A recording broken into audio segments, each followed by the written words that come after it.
మీకేం తెలుసు? మీరేం మాట్లాడతారు గద్దర్ గారి గురించి? బతికున్నప్పుడు ఆయనకి ఏం చేశారు? మీరందరూ బతికున్నప్పుడు మీరేం చేశారు ఆయనకి? ప్రియమైన తెలంగాణ ప్రజలందరికీ వందనాలు.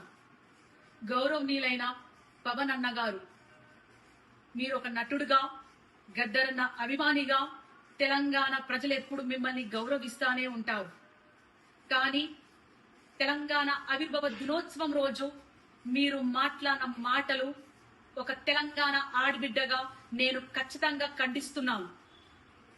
తెలంగాణ సినిమాల్లో యాక్ట్ చేస్తే రాలేదు, తెలంగాణ పొత్తులకు పోతే రాలేదు, తెలంగాణ పైసలు వంచితే రాలేదు, తెలంగాణ లాబీలు చేస్తే రాలేదు. తెలంగాణ పోరాటం ఓ సాయుధ పోరాటం. తమ రక్తం చిందించిన గడ్డగా నిలబడ్డ తెలంగాణ బిడ్డల త్యాగాల పోరాటం. తెలంగాణ ఒక ఆత్మగౌరవ పోరాటం.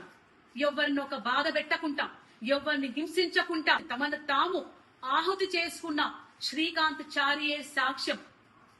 తెలంగాణ పోరాటం ఒక సాంస్కృతిక యుద్ధం.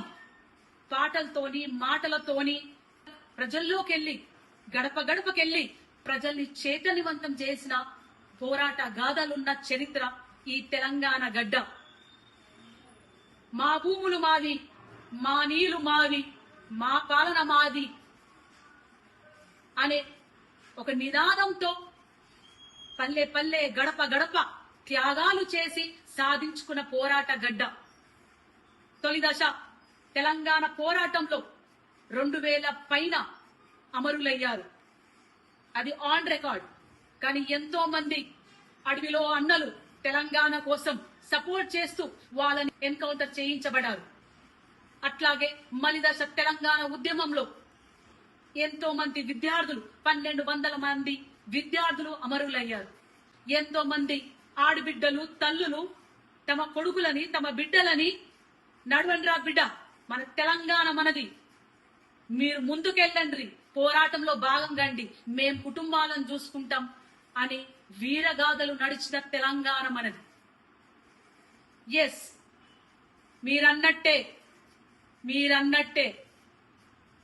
ఈ తెలంగాణ గడ్డ మా అయ్యల జాగీరే.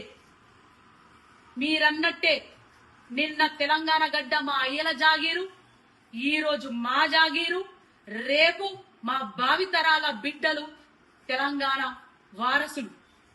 ఇది మా గడ్డనే, మా తెలంగాణ గడ్డనే, మా త్యాగాల గడ్డనే అని తెలియజేసుకుంటూ జై తెలంగాణ, జోహర్ తెలంగాణ అమరవీరులకు.